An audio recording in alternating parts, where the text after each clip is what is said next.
Welcome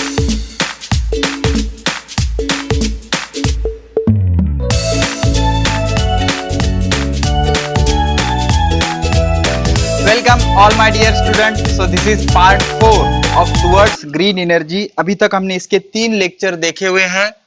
तो सारे power plant के एनिमेटेड वीडियो हमारे Facebook page the Hind group of institution पे अवेलेबल है और बहुत ही बढ़िया बढ़िया एनिमेटेड वीडियो आपको वहां पर मिल जाएंगे। तो प्लीज उसको विजिट करना। और फेसबुक एक बहुत अच्छी चीज है अगर आप उसको नॉलेज के लिए इस्तेमाल करते हो। ठीक है, हमने शुरुआत कर दी है।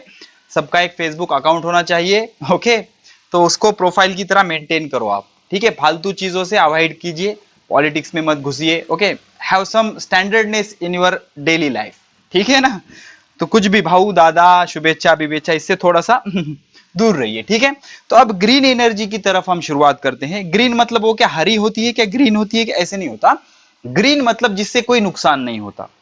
ग्रीन कलर किसका सिंबल है कि कोई नुकसान नहीं है, इसका सिंबल। और red colour is a symbol of dangerousness. Okay, तो ग्रीन सिग्नल मतलब पॉजिटिव है, अच्छा है, तो ग्रीन एनर्जी। ठीक है ना, तो हेडिंग क्या है हमारी, towards the eco friendly. Eco friendly मतलब इन्वायर फ्रेंडली। अब इन्वायर फ्रेंडली मतलब क्या लगेगा कि पॉल्यूशन ना करे। ओके, ग्रीन एनर्जी, तो हमें ग्रीन एनर्जी के बारे में पढ़ना है। ठीक है, तो ग्रीन एनर्जी की पहली डेफिनेशन देखेंगे। ग्रीन एनर्जी मतलब हरी एनर्जी ऐसा नहीं होता। Green energy is that energy, ऐसी एनर्जी होती है इन विच, जिसमें देर इज नो पोल्यूशन। ये इंपॉर्टेंट है, no pollution during the generation. तो उसको जनरेट करते वक्त अगर पोल्यूशन नहीं है, किसी भी तरह का पोल्यूशन नहीं है, water pollution, air pollution, noise pollution, कुछ भी पोल्यूशन नहीं है, तो ऐसे एनर्जी को बोलेंगे ग्रीन एनर्जी। तो what is the meaning of green energy, ऐसी एनर्जी जिसको जनरेट करते वक्त, जिसको जनरेट करने के प्रोसेस में, जिसको जब जनरेट किया जाता है तो वो इन्वायरमेंट को किसी भी तरह से हार्म नहीं पहुंचाती। अब हार्म नहीं पहुंचाती इन द सेंस पॉल्यूशन नहीं करती, किसी भी टाइप का प्रदूषण उससे नहीं होता है। तो कौन सी एनर्जी होती है, एनर्जी फ्रॉम वाटर रिजर्वायर। पानी धरन जो बनाते हैं, धरन डैम के अंदर पानी स्टोर करके रखते हैं, उसमें पोटेंशियल एनर्जी होती है। कौन सी एनर्जी होती है, potential energy, that is green energy, because इसमें कोई पोल्यूशन नहीं है। उसके बाद एनर्जी फ्रॉम वाइंड, वाइंड जो मूविंग वाइंड है, हवा जोर जोर से बह रही है, इसमें काइनेटिक एनर्जी होती है। ठीक है, एनर्जी फ्रॉम सन, इसमें थर्मल एनर्जी होती है। अब इसमें कोई पोल्यूशन नहीं होता, थर्मल एनर्जी होती है। ओके, थर्मल एनर्जी होती है। ठीक है, अब एनर्जी फ्रॉम बायोफ्यूल, जैसे बायोगैस है। ठीक है, ये कचरा जो होता है रेगुलर कचरा, या गोबर होता है, गोबर गैस है, इसको कंपोज करके इसको उसको कुजून क्या करते हैं, उसको एनर्जी जनरेट की जाती है। ठीक है, तो ये सारे are eco friendly alternatives for energy production. तो अगर आपको environment friendly, eco friendly, pollution free energy चाहिए तो आपको ये सारे एनर्जी का यूज करना पड़ेगा और इसका यूज करके हम इलेक्ट्रिसिटी जनरेट कर सकते हैं। ठीक है ना, तो अब क्या हो गया, this types of energy are, ये जो एनर्जीज होते हैं क्या होते हैं, पहला तो पोल्यूशन फ्री होते हैं, इनसे किसी भी टाइप का पोल्यूशन नहीं होता, किसी भी टाइप का पोल्यूशन नहीं होता। दूसरा इको फ्रेंडली, अब पोल्यूशन नहीं होता तभी तो एनवायरमेंट फ्रेंडली है, एनवायरमेंट को कोई हार्म नहीं पहुंचाते, तो ये इको फ्रेंडली होते हैं। सस्टेनेबल, सस्टेनेबल मतलब ये ज्यादा देर तक रहते हैं। ओके, सस्टेन, इनको ऑब्टेन करने के लिए कोई प्रोसेस करना नहीं पड़ती, उसको बोलते परपेचुअल।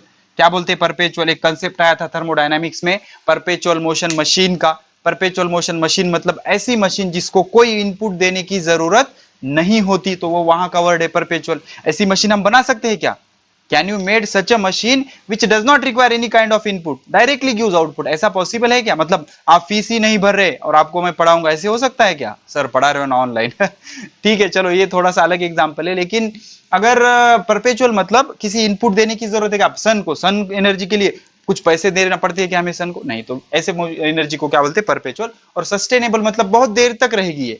अब ये कोयला 100 साल तक रहने वाला है। ओके, तो फोसाइल फ्यूल है, नेचुरल गैस है, 200 साल तक रहने वाला है। लेकिन सन का ऐसा कुछ है कि हजारों साल से चल रहा है और आगे और हजारों साल तक चलते रहेगा। ठीक है, तो ये एनर्जी का यूज करना हमारे लिए फायदेमंद होगा। फायदेमंद क्यों होगा, बिकॉज कोई पैसे का खर्चा नहीं है, कोई पोल्यूशन नहीं है, कुछ इनपुट देने की जरूरत नहीं, सारी चीजें पोल्यूशन फ्री है, इको फ्रेंडली है। तो पूरा ग्लोब जो है, पूरी दुनिया है, the entire globe is inclining towards green energy. तो सारी दुनिया इसका एक्सेप्शन कर रही है, इसको एक्सेप्ट कर रही है और सारी दुनिया ग्रीन एनर्जी की तरफ जा रही है।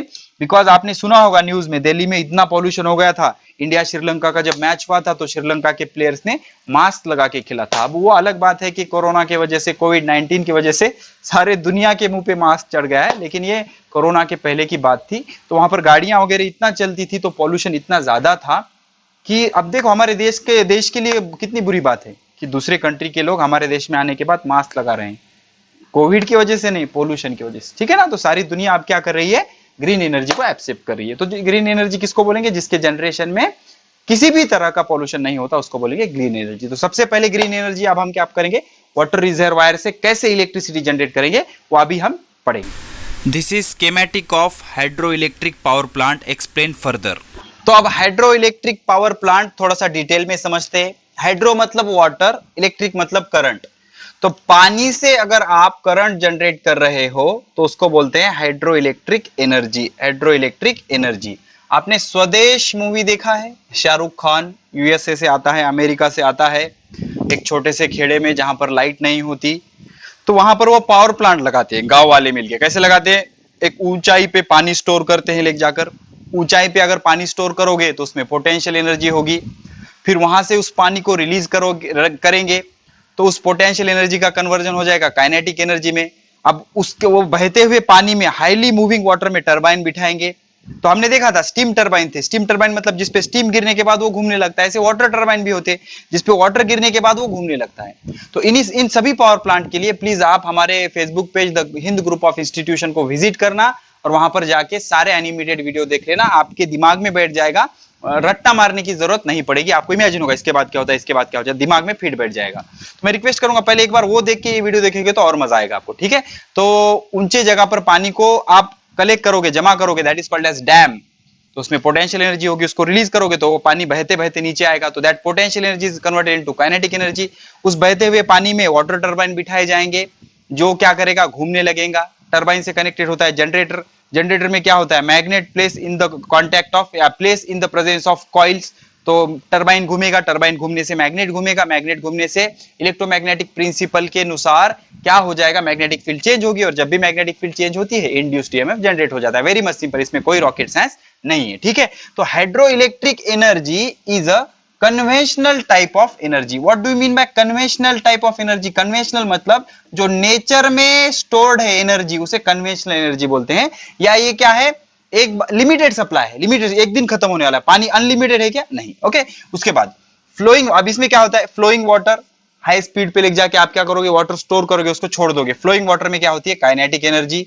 Water reservoir, potential energy. पानी को अगर ऊंचे जगह पे स्टोर करके रखोगे तो उसके अंदर पोटेंशियल एनर्जी होगी। बहते हुए पानी में काइनेटिक एनर्जी होती है। Stored water at high level, उसको बोलते हैं रिजर्वायर, पाण्याचा साठा, पानी का जमाव, पानी का जमाव जो ऊंचाई पे होता है उसमें पोटेंशियल एनर्जी होती है। तो हाइड्रो इलेक्ट्रिक पावर प्लांट में क्या किया जाता है, वाटर को स्टोर किया जाता है ताकि उसमें पोटेंशियल एनर्जी आ जाए। अब क्या किया जाता है, फास्ट फ्लोइंग वाटर उसको ऊपर से रिलीज किया जाता है। अब फास्ट फ्लोइंग वाटर में क्या होती है, कन्वर्टेड इनटू काइनेटिक एनर्जी। तो ये स्टोर्ड वाटर की पोटेंशियल एनर्जी किस में कन्वर्ट की जाती है, काइनेटिक एनर्जी में, ओके। तो such speedy water from dam is brought.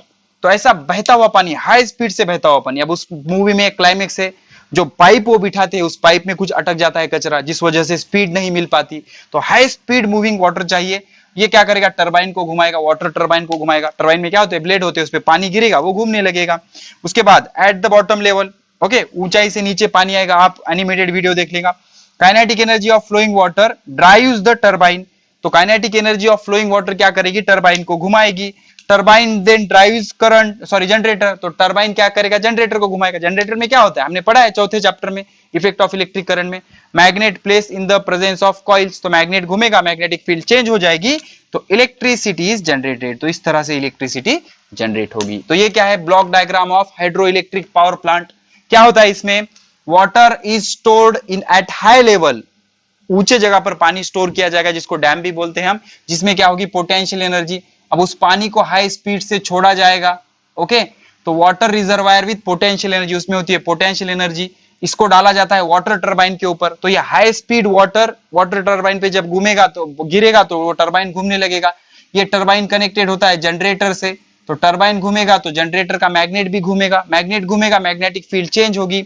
और फैराडे क्या बोलता है, जब जब मैग्नेटिक फील्ड घूमने लगती है या चेंज होती है तब तब इलेक्ट्रोमैग्नेटिक इंडक्शन प्रिंसिपल के अनुसार इलेक्ट्रिक एनर्जी जनरेट हो जाती है। तो पानी को ऊंचे लेवल पे जाके स्टोर करना है, उसमें पोटेंशियल एनर्जी होगी। तो पोटेंशियल एनर्जी स्टोर्ड वाटर, अब ये एनर्जी कन्वर्जन डायग्राम है, कैसे कन्वर्ट हो रही है।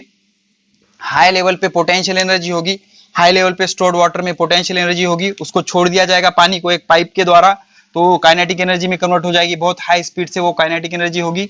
अब ये बहते हुए पानी में टरबाइन रखा जाएगा, वाटर टरबाइन, तो काइनेटिक एनर्जी मूविंग वाटर की दी जाएगी काइनेटिक एनर्जी ऑफ टरबाइन को, काइनेटिक एनर्जी ऑफ टरबाइन से जनरेट होगी इलेक्ट्रिक एनर्जी। ठीक है, तो potential energy of stored water is finally converted into electric energy. कैसे, पहले पानी को ऊंचाई पे स्टोर किया जाएगा, उसमें बहुत सारी पोटेंशियल एनर्जी होगी, पाइप के द्वारा उसको नीचे लाया जाएगा, तो पानी बहुत ज्यादा जोर से मूव होगा, तो potential energy of stored water is converted into kinetic energy of moving water. और मूविंग वाटर में टरबाइन रखेंगे तो kinetic energy of moving water goes to kinetic energy of turbine. और फाइनली टरबाइन कनेक्टेड है magnet से, magnet घूमेगा, magnetic field change होगी, electromagnetic induction principle के अनुसार इलेक्ट्रिक एनर्जी जनरेट हो जाएगी। तो इस तरह से ये सारी चीजें होती हैं। अब इसके आगे हम डायग्रामेटिकली स्कीमेटिक समझेंगे कि हाइड्रोलिक पावर प्लांट में क्या होता है। इस पे 5 मार्क का क्वेश्चन आपको बोर्ड एग्जाम में आ सकता है। और दूसरी चीज, इसका एनिमेटेड वीडियो आप जरूर देख लेना, the Hind group of institution, हमारा फेसबुक पेज, तो भी आपको चीजें अच्छे से समझ में आएगी। तो ये flow chart of energy conversion and ये block diagram of hydro electric energy, और इसका स्कीमेटिक आगे हम डिटेल में देखेंगे। अभी शुरू करते हैं। Advantage and disadvantage of hydroelectric power plant. अब एक चीज याद रखो, दुनिया में कोई भी प्रोसेस, कोई भी चीज, कोई भी पर्सन आइडियल नहीं है। ये किसी भी प्रोसेस के कुछ पॉजिटिव और निगेटिव दोनों साइड, दोनों एंगल होते हैं। ठीक है, अब हमने हाइड्रो इलेक्ट्रिक पावर प्लांट बनाया, इससे पहले हमने 3 पावर प्लांट सीखे। थर्मल पावर प्लांट जिसमें हमने कोल यूज किया, उसके बाद कौन सा, न्यूक्लियर पावर प्लांट जिसमें हमने न्यूक्लियर एनर्जी यूज की, ओके, या फिर natural gas based power plant. तो ये तीनों का प्रॉब्लम क्या था, पोल्यूशन। क्या था, पोल्यूशन। अब हमने दिमाग लगाया और pollution free green energy generate करने की कोशिश की, तो हाइड्रो इलेक्ट्रिक एनर्जी उसके लिए बेस्ट ऑप्शन था। तो लेकिन उसके भी कुछ प्रॉब्लम होते हैं, उस वजह से भी कुछ प्रॉब्लम हो जाते हैं। तो ये भी 100% पॉजिटिव होता है क्या, नहीं। तो पॉजिटिव के पहले निगेटिव के पहले पॉजिटिव देखेंगे। Advantage of hydro electric power plant, इसका एडवांटेज क्या क्या होते हैं, 2-2, 3-3 मार्क के लिए आ सकते हैं। Since there is no combustion, कुछ जलाया नहीं जा रहा, नो पोल्यूशन, तो कोई धुआं कुछ रिलीज होगा क्या एयर में, हार्मफुल गैसेस, धुआं, ये सारी चीजें नहीं रिलीज होंगी, तो पोल्यूशन नहीं होगा। तो कुछ जला ही नहीं रहे हम, तो पोल्यूशन होगा क्या, नहीं। दूसरा, possible to generate electricity as and when required, जब जरूरत है तब इसकी इलेक्ट्रिसिटी आप जनरेट करो। डैम में पानी स्टोर करके रखो, टरबाइन फिट करके रखो, उसको जनरेटर कनेक्ट करके रखो, डैम के दरवाजे खोलो, पानी नीचे बहते आएगा, टरबाइन घूमेगा, इलेक्ट्रिसिटी जनरेट हो जाएगी। डैम के दरवाजे बंद करो, इलेक्ट्रिसिटी जनरेशन बंद हो जाएगा। Water supply can also be achieve due to dam, अब डैम बजाने की वजह से पानी की समस्या भी दूर हो जाएगी, पानी स्टोर रहेगा, जब भी जरूरत होगी पाइपलाइन लगा के हम गांव में पानी भी उसका डिस्ट्रीब्यूट कर सकते हैं। रेन रिप्लेनिश, मतलब अगर पानी गिरा, the stored reservoir of water, तो डैम फिर से भर जाएगा, ओके, रीइंफोर्समेंट होगा उसका, या फिर रिप्लेनिश होगा, मतलब जैसे हम शाई में पेन डालते, सॉरी पेन में शाई डालते हैं, वैसे रिजर्वायर में फिर से वाटर आ जाएगा पानी गिरने पर। तो ये 4 उसके एडवांटेज होंगे। पहला क्या, पोल्यूशन नहीं होगा। दूसरा क्या, जब जरूरत होगी तब इलेक्ट्रिसिटी जनरेट कर सकते हो। वाटर सप्लाई, मतलब गांव में पानी की समस्या भी दूर हो जाएगी। और पानी अगर गिरा, बहुत ज्यादा पानी गिरा, तो फिर से डैम भर जाएगा। समझ में आया? तो इस तरह से इसके एडवांटेज है। अब एडवांटेज के साथ साथ समस्याएं भी आ जाती है, ठीक है। तो अब प्रॉब्लम क्या क्या होते हैं, problem with hydro electric power generation. तो सबसे बड़ा प्रॉब्लम तो ये हो जाएगा कि जो विलेजेस हैं, some villages are submerged in water, पानी के नीचे चले जाएंगे। बहुत सारी लैंड लगेगी ना उसको, तो कुछ जो विलेजेस हैं वो पानी के अंदर चले जाएंगे। अब वहां के जो पीपल होंगे वो डिस्प्लेस करना पड़ेगा उनको, और उनके पुनर्वसन, दैट इज अंग्रेजी इन कॉल्ड एज रिहैबिलिटेशन, मतलब फिर से उनको घर प्रोवाइड करके देना इतना आसान नहीं होता। और आजकल आपको पता है गवर्नमेंट के वादे कैसे होते हैं, ठीक है। ओके, समझ में आया? इस तरह से, ठीक है, छोड़ो। Points apart, peoples are displace, तो लोगों का डिस्प्लेसमेंट हो जाएगा, माइग्रेशन हो जाएगा और उनका रिहेबिलिटेशन बहुत बड़ा प्रॉब्लम होता है, बेचारों को घर, अन्न, वस्त्र, निवारा ये चीजें प्रोवाइड करना हम नहीं कर पाते, तो ये बहुत मेजर प्रॉब्लम है। उसके बाद जो उपजाऊ जमीन है, मतलब फर्टाइल लैंड या खेती करने योग्य प्लॉट है, एग्रीकल्चरल प्लॉट, फॉरेस्ट, जंगल और बायोडाइवर्सिटी, मतलब वहां की जो जंगल में की लाइफ है इज लॉस्ट, पूरी डिस्ट्रॉय हो जाएगी, बिकॉज वो सब रीजन, वो सब एरिया अंडर वाटर चला जाएगा ना, तो इस वजह से फर्टाइल लैंड आपकी चली जाएगी पानी के अंदर, उसका कोई यूज नहीं होगा। एग्रीकल्चरल खेती डिस्ट्रॉय हो जाएगी, फॉरेस्ट, जंगल खराब हो जाएंगे वहां के, और जंगल में जो जानवर रह रहे थे उनकी लाइफ भी डिस्टर्ब हो जाएगी, ये भी प्रॉब्लम आ जाएगा, ठीक है। अब उसके बाद पानी को अगर आप रुकाओगे, ऑब्स्ट्रक्शन करोगे, ऑब्स्ट्रक करोगे, अड़ाओगे, आपको पानी को रुकाना पड़ेगा ना नदी के,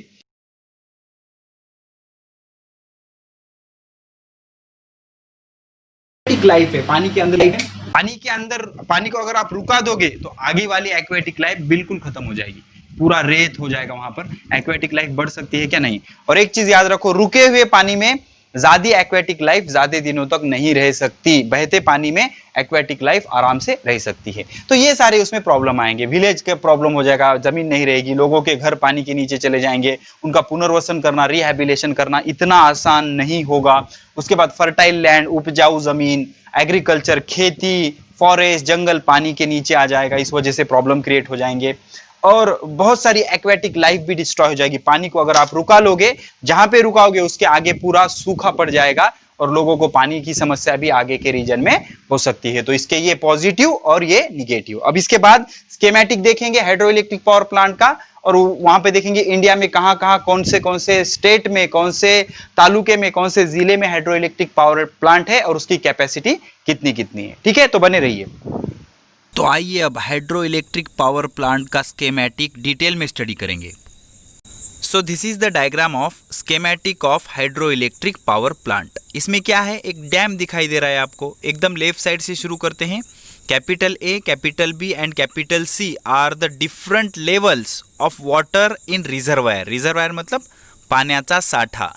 अब इस रिजर्वायर में जो पानी है उसको रुकाया गया है एक वॉल के जरिए, और वॉल को एक स्लाइस गेट बिठाया गया है जिसको ओपन या क्लोज हम कर सकते हैं। अब हमने इसको अगर ओपन किया तो पेन स्टॉक के ज़रिए पानी फ्लो होते हुए नीचे की तरफ आएगा और ये पानी जाएगा टरबाइन में। डायग्राम पे नज़रें बनाए रखिए। तो जैसे ये पानी आएगा टरबाइन घूमने लगेगा। टरबाइन के एग्जैक्टली ऊपर जनरेटर है और जनरेटर में इलेक्ट्रिसिटी जनरेट होगी और ये इलेक्ट्रिसिटी पावर हाउस बोला जाता है। अब ये पावर हाउस के आगे ट्रांसमिशन लाइन है जिस पे वायर कनेक्टेड आपको दिखाई दे रहे हैं। इसी वायर के थ्रू इलेक्ट्रिसिटी आपके घर तक लाई जाती है। तो एग्जैक्टली लेफ्ट से शुरू करते हुए मैं आपको एनर्जी कंजर्वेशन या कन्वर्जन समझाऊंगा। तो एकदम लेफ्ट में जो पानी स्टोर्ड है इसमें पोटेंशियल एनर्जी होती है। जब आप स्लाइस गेट ओपन करोगे तो पानी इसमें से फ्लो होने लगेगा और जो potential energy of stored water थी वो कन्वर्ट होगी काइनेटिक एनर्जी में। ये काइनेटिक एनर्जी से टरबाइन घूमेगा और टरबाइन को काइनेटिक एनर्जी मिलेगी। टरबाइन घूमने से जनरेटर में का मैग्नेट घूमेगा और टरबाइन की काइनेटिक एनर्जी का फाइनली इलेक्ट्रिक एनर्जी में कन्वर्जन किया जाएगा। अब आपके टेक्स्ट बुक में इस पे यूज़ योर ब्रेन पावर में 3 सवाल दिए गए हैं। क्या बोल रहा है, the schematic of hydro electric power plant is as shown in figure 5.7। Water from about middle of the total height of the dam is taken to the turbine as shown by point B in the diagram. मतलब एक ऐसा dam बनाया गया है और exactly middle of dam से हमने outlet बनाया है जिसको हमने स्लाइस गेट ऐसा नाम दिया है और उसमें से वाटर क्या होगा ऊपर से नीचे की तरफ आएगा। अब इसके नीचे 3 सवाल दिए गए हैं, उसके हम जवाब जानने की कोशिश करेंगे। तो question number 1, with reference to point B potential energy of how much water reservoir in the dam will be converted into kinetic energy. इसका क्या मतलब है, विथ रिस्पेक्ट टू पॉइंट कितने पानी की पोटेंशियल एनर्जी काइनेटिक एनर्जी में convert होगी। तो कितने पानी की होगी, देखो जो पॉइंट बी है वो मिडल वाला पॉइंट है, तो पॉइंट बी के ऊपर का जो पानी है वो सारा पानी स्लाइस गेट ओपन करने के बाद पेन स्टॉक में से फ्लो होने लगेगा। तो जितना भी पानी पेन स्टॉक में से फ्लो होगा वो सारा काइनेटिक एनर्जी वाला पानी होगा। तो तो जितना भी पानी पेन स्टॉक में से फ्लो हो सकता है उतने पानी की पोटेंशियल एनर्जी काइनेटिक एनर्जी में कन्वर्ट होगी। तो इसका आंसर क्या आएगा? When the sluice gate at point B is opened, the water from the reservoir will start flowing.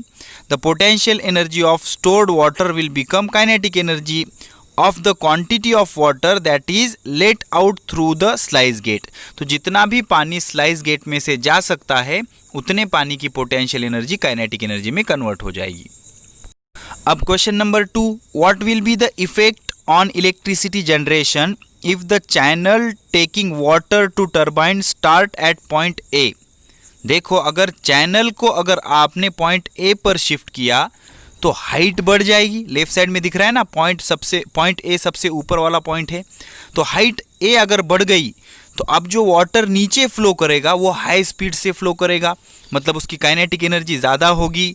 तो टरबाइन के घूमने की या रोटेशन होने की भी स्पीड ज़्यादा होगी, तो एनर्जी जनरेशन भी ज़्यादा होगा, तो ज़्यादा इलेक्ट्रिसिटी जनरेट होगी। If the channel taking water to turbine start at point A then water will flow with greater speed. Obvious है ना, जितने ज़्यादा हाइट से आप आउटलेट बनाओगे उतना ज़्यादा हाई स्पीड से वाटर नीचे आएगा, काइनेटिक एनर्जी ज़्यादा होगी। Since point A is at higher water will acquire more speed. This will result into more efficient rotation of blade of turbine. तो टर्बाइन भी ज़्यादा स्पीड से घूमेगा। The efficiency of generation will thus become more efficient, मतलब ज़्यादा electricity generate होगी। अब question number 3, what will be the effect of electricity generation if the channel taking water to the turbine start at point C। अब देखो, जैसे हमने point A को shift किया था तो हाइट बढ़ गई थी, पोटेंशियल एनर्जी ज़्यादा होगी, ज़्यादा स्पीड से पानी आएगा, इलेक्ट्रिसिटी बढ़ेगी। वैसे ही अगर आप चैनल टेकिंग वाटर को सी पॉइंट पे शिफ्ट करोगे तो सी पॉइंट बहुत नीचे वाला पॉइंट है, तो अगर इतने नीचे से पानी अगर आएगा तो इलेक्ट्रिसिटी जनरेशन विल डिक्रीज हो जाएगा। क्या हो जाएगा? डिक्रीज हो जाएगा। क्यों डिक्रीज होगा? बिकॉज पॉइंट सी नीचे वाला पॉइंट है, अब स्लो स्पीड से पानी चैनल से बाहर आएगा तो इसलिए इलेक्ट्रिसिटी जनरेशन डिक्रीज हो जाएगा। इसका आंसर क्या होगा फिर? If the channel taking water to turbine start at point C, अगर पॉइंट सी से शुरू हुआ, it will affect the electricity generation adversely, मतलब निगेटिव में एडवर्सली, नुकसानदेह इफेक्ट होगा इसका। Point C is on the lower height as compare to the channel that carries water to turbine. The flow of water will be affected, resulting into improper rotation of the blades of turbine. This will certainly affect the generation of electricity, मतलब electricity अब कम generate होगी, because point सी नीचे वाला point है तो वहाँ से निकलने वाला पानी कम काइनेटिक एनर्जी से रिलीज होगा और इस वजह से टरबाइन भी स्लो स्पीड में घूमेगा। ओके, तो आइए अब hydro electric power plant in India और लेक टैपिंग के बारे में बात करते हैं। तो अब पहले इंडिया में कहाँ कहाँ पर हाइड्रो इलेक्ट्रिक पावर प्लांट है वो देखते हैं। तो तेहरी नाम का एक प्लेस है उत्तराखंड में, जहाँ पर 2400 मेगावाट कैपेसिटी का हाइड्रो इलेक्ट्रिक पावर प्लांट है। कोयना हमारे महाराष्ट्र में 1960 मेगावाट कैपेसिटी का पावर प्लांट है। श्रीसेलम आंध्र प्रदेश में है 1670 मेगावाट कैपेसिटी का। नाथपा जकरी हिमाचल प्रदेश 1500 मेगावाट कैपेसिटी का हाइड्रो इलेक्ट्रिक पावर प्लांट है। और कोयना डैम की महाराष्ट्र वाले इमेज भी आपको राइट साइड में दिखाई दे रही है। अब जानने की कोशिश करते हैं कि what is lake tapping, why it takes place. Find out में क्वेश्चन दिया गया ना आपको, तो इसका आंसर क्या है? A lake tap involves excavating a tunnel at the bottom of the lake. तो लेक के बॉटम में क्या करने का? एक टनल खोदने का। Dynamites are planted there in and blasted carefully. तो उसके अंदर डायनामाइट मतलब बॉम्ब रखे जाते हैं और उसको ब्लास्ट किया जाता है carefully. The water flows with greater force through the tunnel. अब टनल में से हाई स्पीड में से वाटर जाएगा। After such blasting is done, ऐसी ब्लास्टिंग करने के बाद this increase the flow of water is then driven to the hydro electric power generation plant. अब ये जो हाई स्पीड वाला पानी है हाइड्रो इलेक्ट्रिक पावर प्लांट में भेजा जाता है फॉर इंक्रीज इलेक्ट्रिसिटी प्रोडक्शन। क्यों? इलेक्ट्रिसिटी का प्रोडक्शन बढ़ाने के लिए। This technique is also done to establish waterways. तो पानी के लिए रास्ता बनाने के लिए भी ये टेक्निक यूज़ होती है। For hydro power, for making drinking water available, for irrigation water, तो पानी का सप्लाई अलग अलग रीजन में करने के लिए, इरिगेशन करने के लिए या खेती को पानी सप्लाई करने के लिए भी ये टेक्निक यूज़ होती है। And also for the landing of oil and gas pipe from offshore fields, मतलब ऑफशोर मतलब किनारे की जगह पे से अगर आपको ऑयल के पाइप्स, गैस के पाइप्स एक जगह से दूसरे जगह ले जाने हैं तो ये अंडरग्राउंड ले जाना पड़ेगा। तो अंडरग्राउंड ले जाने के लिए इस तरह की टेक्निक यूज़ की जाती है। Every like, subscribe, share and subscriber is valuable for me. So please support me and subscribe the channel and share in all WhatsApp and Facebook groups. Thank you.